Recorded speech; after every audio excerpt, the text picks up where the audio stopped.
Hey guys, in this video I will show you how you can send DMs on TikTok. It's really easy and simple, but before you send the message, make sure you're following this person that you want to send message to, and also the person is following you back, and also the person that you want to send a message have a public, not private account.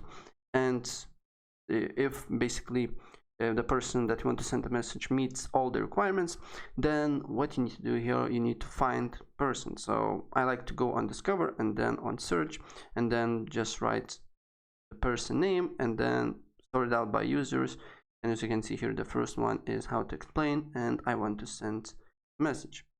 And once you here, simply you can press the message button and you can send a message here, or you can press three little dots on the top right corner, and also as you can see here, there is a red button with a message title. You can press on it, and also you can press then on the person and you can leave the message here. Right, so that's pretty much it. If I help you out, please press like button and subscribe for more. Take care, bye.